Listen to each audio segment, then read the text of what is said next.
2 do capítulo 5 e sem interrupção nós vamos entrar no capítulo 6. Diz assim o texto: E a terra teve sossego,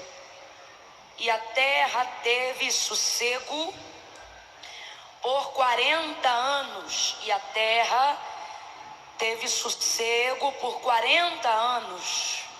Porém, os filhos de Israel tornaram a fazer o que era mal aos olhos do Senhor. E o Senhor os entregou nas mãos dos midianitas por 7 anos. Quantos anos, gente? E então, prevalecendo o poder dos midianitas contra Israel, fizeram os filhos de Israel para si, por causa dos midianitas, as covas que estão nos montes, as cavernas e as fortalezas. E sempre que Israel... Aonde, gente? Vela, tu me desvirtuou, Vela, aonde? Não tô vendo. Tá bom?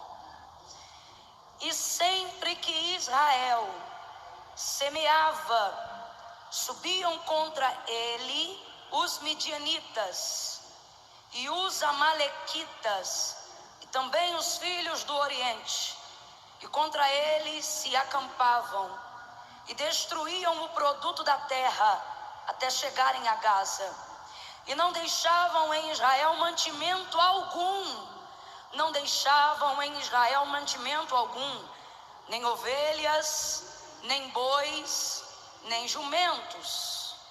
E subiam com os seus rebanhos e tendas, e como um enxame de gafanhotos, eles eram tão numerosos que não se podiam contar, nem a eles, nem os seus camelos, e entravam na terra para destruir. Completa para mim, gente, por favor. E entravam na terra para...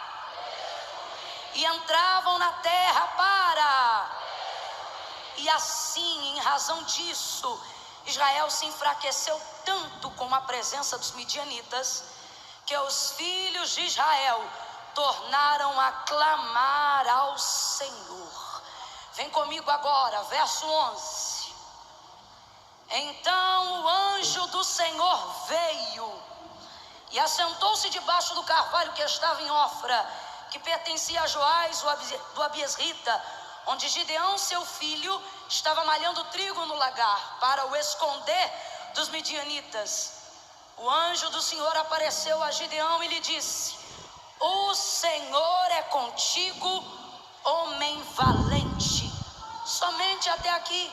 O Senhor é contigo, homem valente. Agora nós vamos trocar o homem e vamos dizer: o Senhor é contigo, jovem. Quando eu disser 3, você vai olhar para quem está do seu lado e vai repetir essa frase: o Senhor é contigo, jovem valente. Amém? 1, 2, 3, vai! Pega na mão dessa pessoa e repita isso de novo com mais graça. No 3. 1, prepara aí, calma aí. 2, segura com firmeza para ele entender que assentou-se ao lado de um profeta nessa manhã.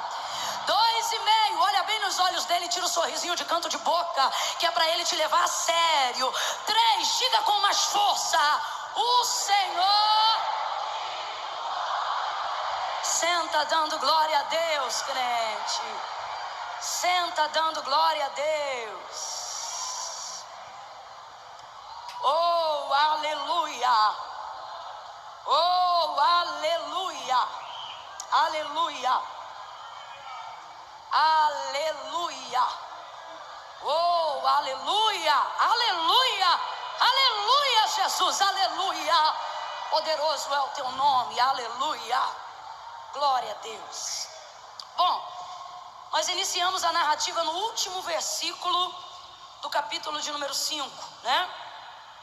E o fechamento da narrativa do capítulo 5 fala sobre o cântico de vitória. Oh, glória!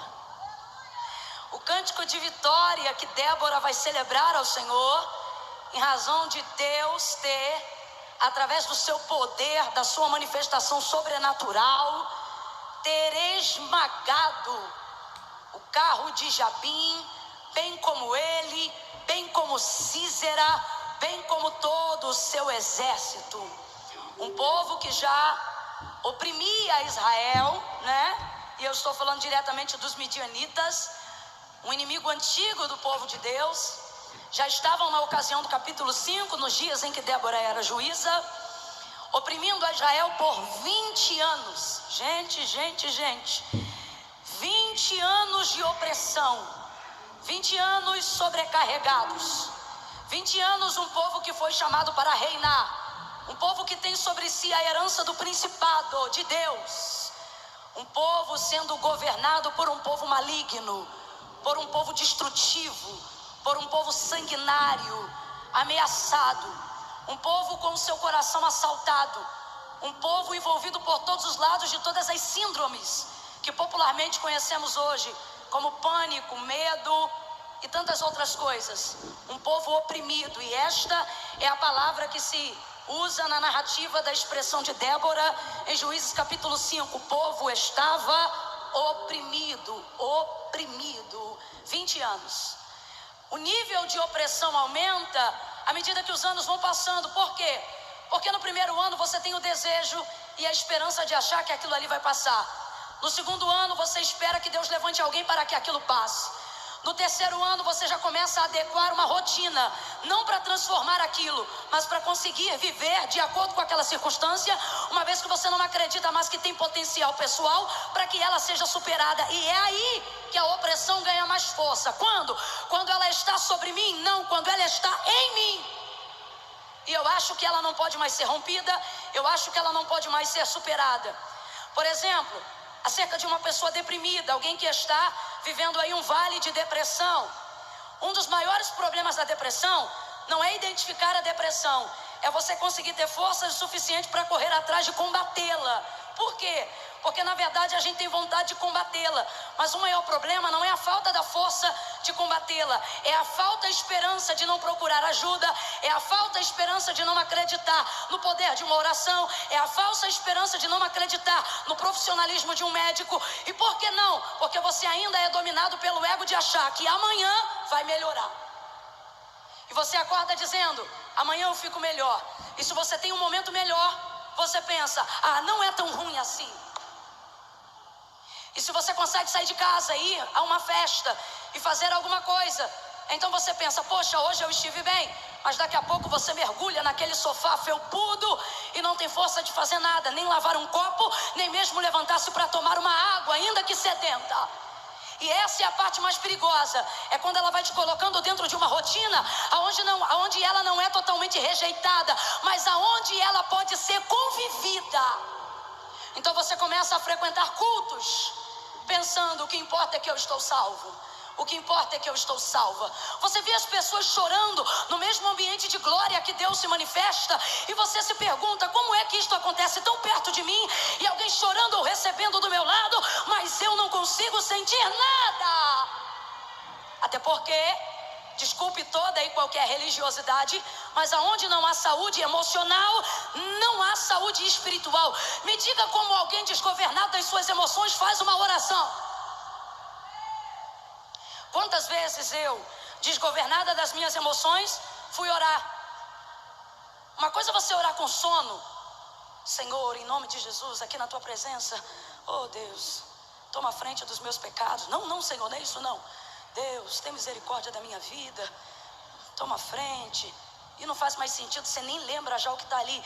Meu Deus, será que eu desliguei o fogo o gás? Senhor, meu Deus, me perdoa, Jesus, eu estou tentando. Deus, estou aqui na tua presença. É uma coisa. Outra coisa é você estar ali fazendo o que a religiosidade manda, fazendo o que aprendeu com os fariseus. Por quê?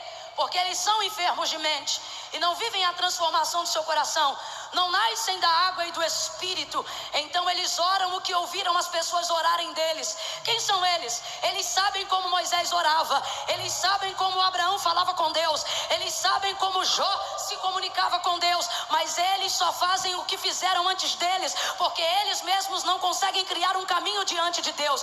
Por isso o próprio Jesus vai falar com eles e vai dizer: vocês falam de Abraão, eu estive com Abraão. Vocês falam com Moisés, ele me viu no meu dia e me glorificou. E aí eles dizem: como pode, se tu não tem nem 40 anos, dizer que tu esteve com Moisés, dizer que Abraão te viu? E ele vai dizer: por quê? Porque vocês sabem o que eles fizeram, sabem o que eles receberam, sabem o que eles viveram, mas não tem a essência deles. Por quê? Porque vocês falam deles. E por que falam deles? Porque já não podem falar com Deus há muito tempo. Ele diz: se vocês conhecessem o meu Pai, vocês conheceriam a mim. Mas sabe por que vocês não me conhecem? Porque vocês conheceram Moisés, conheceram Arão, conheceram a liturgia de Abraão, mas nunca conheceram o meu Pai que está no céu. Se conhecessem o meu Pai, me conheceriam. Oprimidos, arrogantes, religiosos. Conhecer a lei não te faz ser cumpridor dela.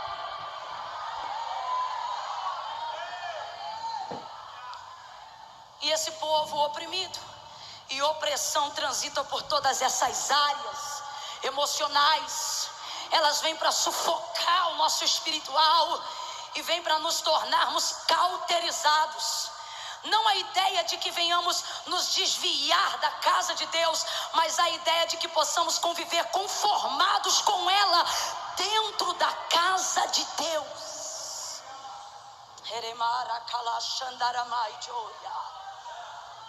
O povo estava oprimido. Quem foi chamado para ser referência estava sendo pisoteado. Quem foi chamado para estar por cima estava por baixo. Quem foi liberado, aprovado, autorizado para ser cabeça estava vivendo como cauda. 20 anos. 20 anos. E o texto diz que Débora, juíza, mulher de Lapidote, julgava Israel naquele tempo. Quem é Débora? Débora é uma mulher que Deus levanta num tempo de crise muito difícil. Por quê? Porque ser levantado num tempo de crise não te obriga necessariamente a resolver a crise, mas te impõe a ter que administrá-la até que ela seja resolvida. Talvez você está aí, aonde está agora, e está dizendo: Deus, me ajude. Deus, me dê direção no meu departamento. Deus, me dê direção acerca dos projetos que tu me confiou. Mas talvez Deus vai introduzir na tua história um Baraque. Deus vai introduzir na tua história ainda uma Jael. Por quê? Alguém que não pode fazer tudo que você faz, a fim de que você também não deixe tudo que você faz para que outro faça o que precisa ser feito. Então quem é Débora? Muito mais do que alguém que vem para trazer solução, é alguém que tem um potencial ainda além. Qual? Administrar toda a pressão até que isso aconteça. Até que isso aconteça. Eu imagino que Débora seria uma mulher de muita oração, porque eu tenho aprendido em Deus que o intercessor é um administrador. Como assim, irmã Camila? A oração, ela tem o poder de nos fazer administrar as tensões até que Deus decida o dia que vai abrir a porta, o dia que vai curar da enfermidade, o dia que vai dar um casamento, o dia que vai dar uma casa, o dia que vai dar um carro. E alguém olha para a nossa condição hoje e diz: como é que você aguenta? Ora, eu só posso aguentar um tempo de crise através de uma vida de oração. A oração alivia as minhas demandas, a oração alivia as minhas tensões, a oração me dá paz. A oração não é só chave da vitória para a resposta, a oração é a chave da administração enquanto a resposta não vem.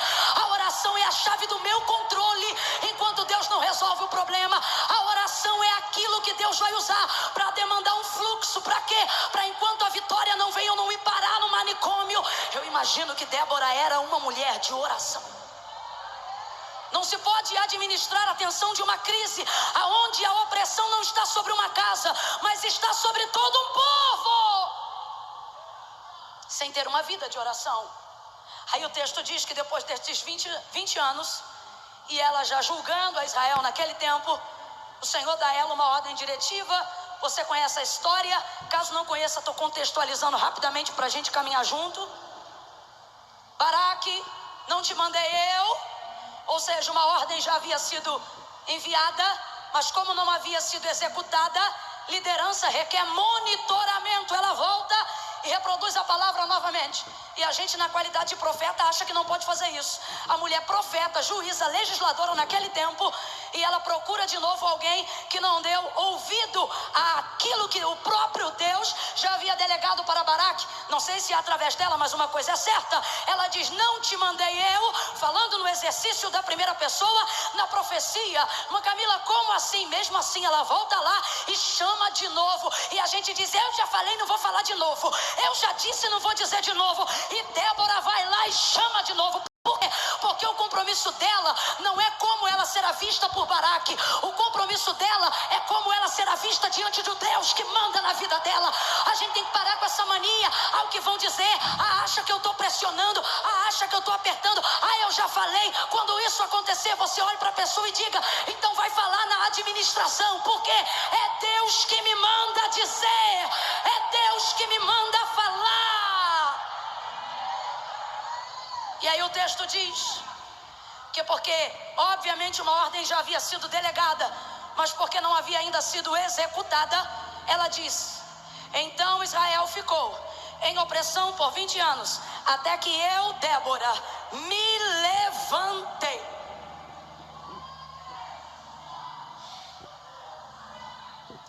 Eu poderia aqui dizer: até que eu, Débora, e produzir o mesmo significado. Até que eu, Débora, resolvi. Até que eu, Débora, decidi.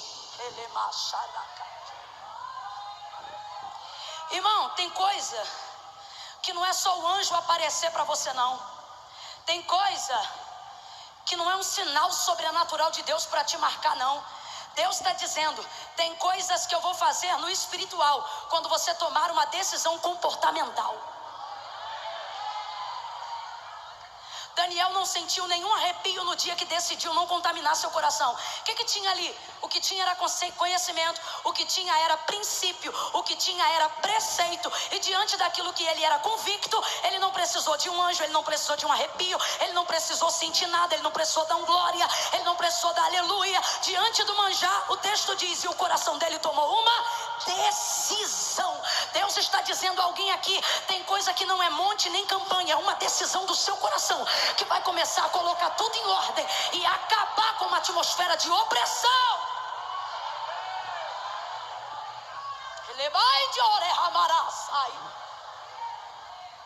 Me levantei por mãe, e é a primeira vez que o texto vai atribuir a ela a qualidade de mãe, porque não há menção sobre filhos biológicos.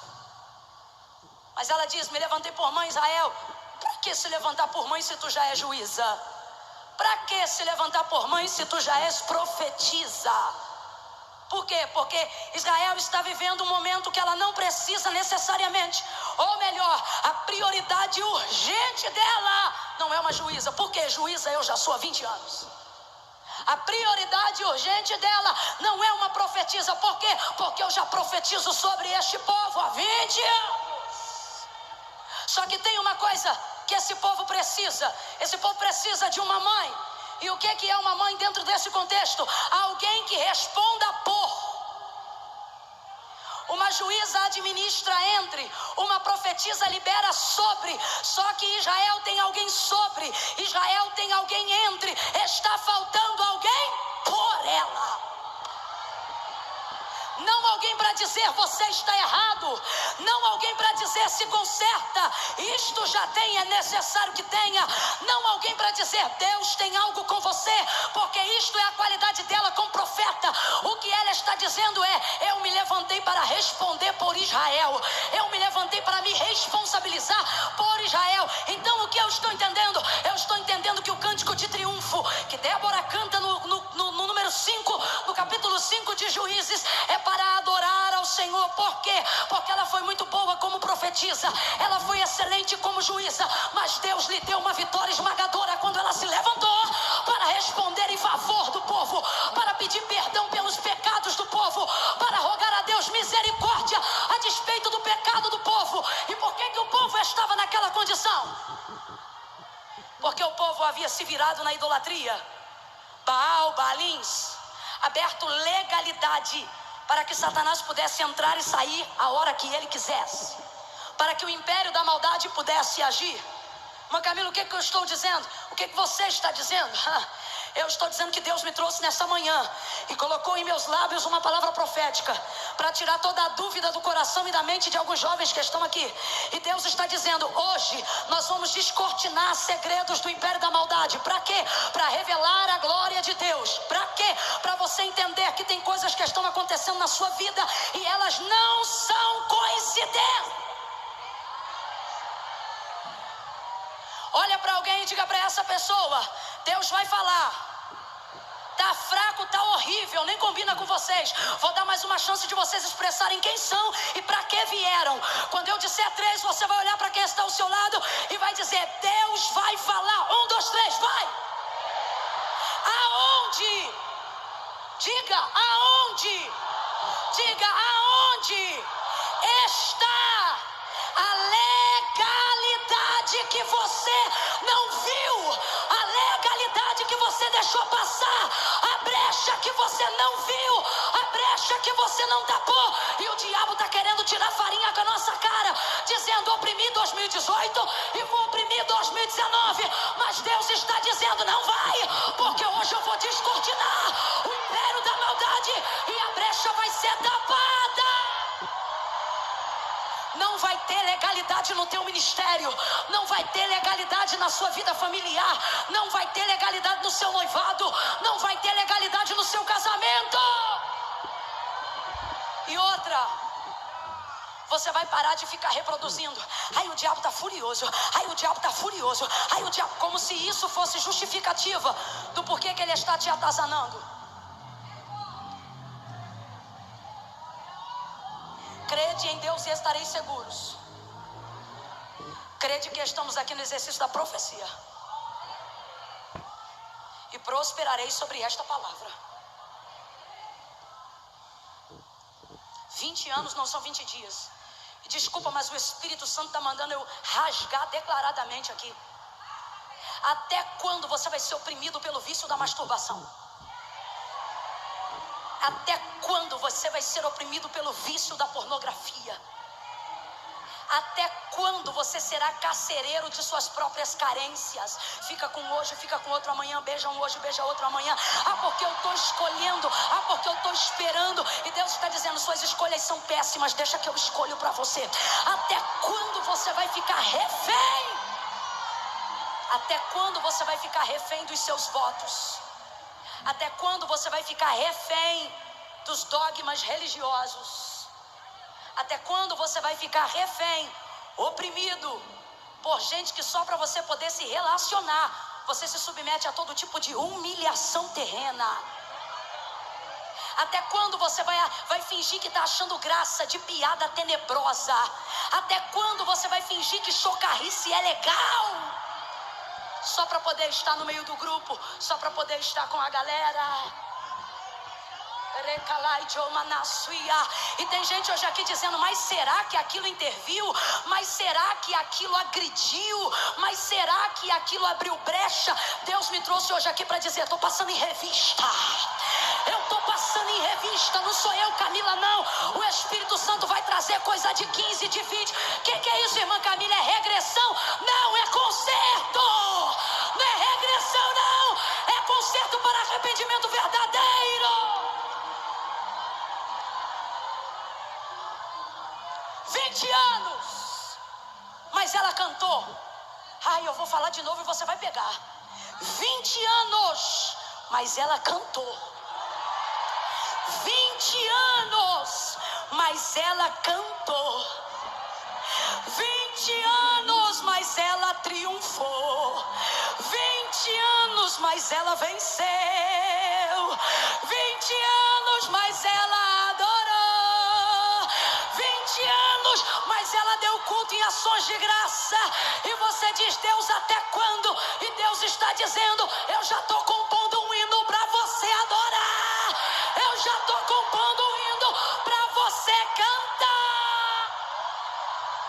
Vai ter canto, vai ter canto, vai ter canto. Aonde houve opressão vai ter canto, vai ter canto, canto, canto, canto, canto.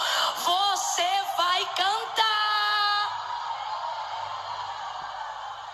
Agora, tem uma outra coisa que acontece aqui no texto, e ela também não é coincidência. Deus veio quebrar as justificativas de coincidência. Isso aí não tem nada a ver. Isso aqui não tem nada a ver. Isso aqui, isso é coincidência. Isso é obra do acaso. Nada a ver. Nada a ver. Tudo a ver. Tudo conectado. Vez ou outra, eu penso que a vida do ministro é uma coisa e a vida do homem é outra. Vez ou outra eu penso que a vida do pastor é uma e a vida do marido é outra. Vez ou outra eu penso que a vida do pregador é uma e a vida dele como família é outra. Mas Deus não tem essa proposta para nós. Não. Isso abre muitas portas. Deus quer que a nossa vida seja equilibrada. Eu não me desvencilho do meu ministério quando estou em casa. E minha casa não se desvencilha de mim quando eu estou no ministério. O exercício do que faço. Percebo então que precisamos entender que ao invés de andar por aí achando que não tem nada a ver, tudo tem a ver. Tudo é sobre como eu me relaciono com Deus quando estou na igreja. Tudo é como eu me comporto diante de Deus quando eu estou em casa. Tudo é quem e como eu estou diante de Deus, mesmo quando eu não esteja no lugar de sua adoração ou no lugar do seu altar. Depois que Débora se levantou, o texto diz que Israel teve sossego por 40 anos. E é isso que eu afirmo que não é coincidência. O livro dos Juízes é um livro que ele tem uma coisa muito triste e eu preciso abrir isso para vocês. É o livro que na verdade narra as vitórias de Israel, mas só porque todas elas antecedem as suas quedas. Você vai ver praticamente uma vez a cada 2 capítulos do livro de Juízes a expressão repetitiva da seguinte colocação: e tornou Israel a fazer mal aos olhos do Senhor, e tornou Israel a fazer o que era mal aos olhos do Senhor, e tornou Israel, veja quantos males. Era o pecado, era esquecer-se de seu Deus, era se curvar diante de ídolos constituídos por mãos de homens, e isso fazia com que Deus permitisse com que o adversário apossasse-se deles por um tempo, a fim de que através desta pressão Israel voltasse a se lembrar que somente um Deus a ama pelo que ela é e não somente por aquilo que ela faz. Então é como se Deus emprestasse aquilo que ainda é e será para sempre dele, a fim de que os inimigos tornassem-se instrumentos de despertamento, para que Israel voltasse a lembrar-se que o Senhor é o único e suficiente Deus para eles. Então por isso o texto vai dizer muitas vezes: tornou a fazer o que era mal. Agora veja, esse mal vinha durando muito tempo, mas há também de Deus, e essa é a motivação dos Juízes, revelar quais foram os homens, e por que não dizer a mulher também, acabei de mencioná-la aqui, que Deus levantou para recuperar o povo, para recuperar a adoração, para recuperar a alegria, para recuperar a salvação. E veja bem, no tempo de vida desses juízes que Deus levanta, Israel vai ser marcada por uma palavra que nós lemos no verso 32 do capítulo 5, mas ela está em todo o livro dos Juízes, ao final da obra de cada juiz. Qual? Datar o tempo que a terra teve sossego. Quando Deus levanta Josué, traz paz sobre a sua geração, sobre o povo que acabara de herdar Canaã. E o texto diz que enquanto Josué esteve vivo, ele esteve sobre o povo. Quando estava próxima já a hora da sua morte, Josué chama todo o povo ao arraial e diz assim: olha, se Baal é Deus, segui-o. Porém, se o Senhor é Deus, deitai fora hoje os vossos ídolos. Eu e a minha casa serviremos ao Senhor. Ele está dizendo: se vocês querem seguir a Baal, a decisão será de vocês. Agora vocês seguirão somente a Ele. Não adorem a Deus enquanto vocês seguem Baal. Porque se Baal aceita seus amantes, Deus não tem amantes. Querem seguir a Baal? sigam a Baal. Agora, se vocês reconhecem que só estão pisando nessa terra porque o Senhor é Deus, então se volte para o Senhor. Israel sabia que já estava, Josué sabia que já estava mencionando a organização do povo, porque estava às vésperas da sua morte. Então, ele libera essa palavra. Tempo depois, Josué morre e o texto diz: e Israel teve paz, e Israel teve sossego por 40 anos. Quantos anos? Depois de 40 anos, Israel voltou a fazer o que era mal aos olhos do Senhor. Mas Camila, o que é 40? 40 na Bíblia é abertura ou fechamento de um ciclo. Isso aqui não é só espiritualizando, não. 40 determina tudo aquilo que pode ser aberto, tudo aquilo que pode ser fechado, tudo que precisa desse tempo para desenvolver um ciclo, para ser interpretado, para ser compreendido, para ser aberto ou para ser fechado, para começar ou para terminar. Por exemplo, a palavra do Senhor diz que 40 dias Golias subia e liberava uma palavra contra o povo de Deus. Qual foi o dia que Davi lutou com Golias e o destruiu no nome do Senhor? O texto diz: e indo Davi contra ele, já era aquele o 40º dia. Fechou o ciclo da opressão sobre Israel naquele dia. Quando Elias fica debaixo do pé de zimbro e mais para frente, dentro de uma caverna, o Senhor o aparece a ele no pé de zimbro, envia-lhe então um anjo e diz: come desse pão e bebe dessa água, porque longo será o teu caminho. Mas este pão que você bebe e esta água que você toma, ele lhe dará mantimento por 40 dias. Quando Jesus foi ser provado no deserto, para ser aprovado ministerialmente falando, quando Jesus foi conduzido pelo Espírito, o texto diz que ele jejuou, período máximo do qual o limite ao homem é elevado para fazer o que Jesus fez. E o texto diz que ele jejuou 40 dias e 40 noites. Quando Moisés recebeu a tábua dos 10 mandamentos, quanto tempo o Senhor o reteve no Monte Sinai? 40 dias e 40 noites. Quando a tábua foi quebrada,